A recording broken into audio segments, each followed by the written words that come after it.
Okay, here we are with the latest part of the Revell Monogram 98 Pontiac Firebird Ram Air build.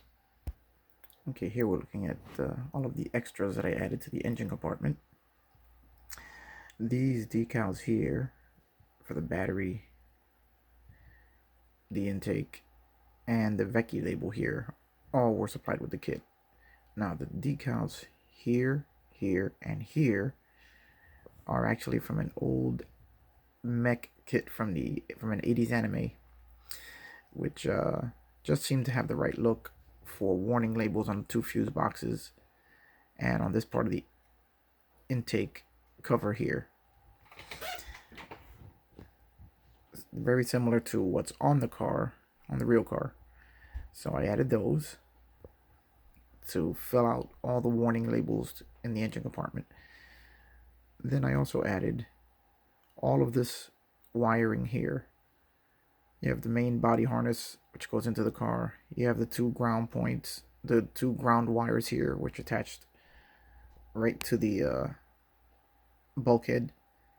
You have the throttle assembly here with the throttle cable going to the throttle body, and this one, which has got to be the cruise control cable heading toward the car.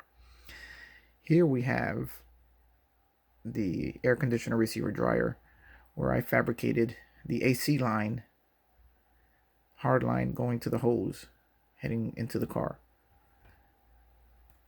And here we have on this side, this is the ABS hydraulic unit, and here's where I fabricated all the brake lines going to the master cylinder and the two brake lines heading into the body. Again, like exactly what I've seen on reference photos of the real car. Here you can see the master cylinder, a little bit of brake fluid showing in the reservoir, painted with some Tamiya clear yellow on top of flat white for the reservoir. Here I've added the jump point. If the battery died on a vehicle, you'd remove this red cover, and there is a terminal there that feeds this fuse box, which feeds into the car to start the vehicle if the battery's dead and you have to jump start it. Again, for my reference photos, all of these are items that are on the real car, which I replicated here. There's a little better look at the steel lines for the brake hydraulic unit.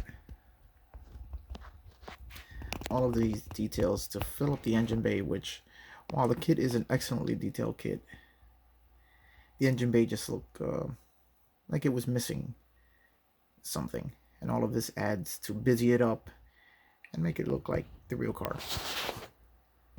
Now let's talk about the dashboard assembly. According to the instructions, what they want you to do is install the dashboard into the body after you install the windshield, and then install the tub, the passenger tub, into it, sandwiching the dashboard between the windshield and the passenger tub. Now, if you glue the dashboard in, it becomes a lot more difficult to line everything up.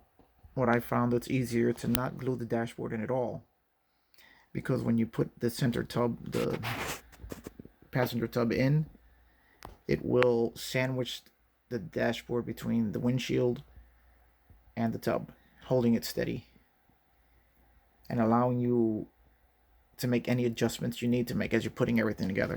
And you will need to make adjustments as you're sliding it all together.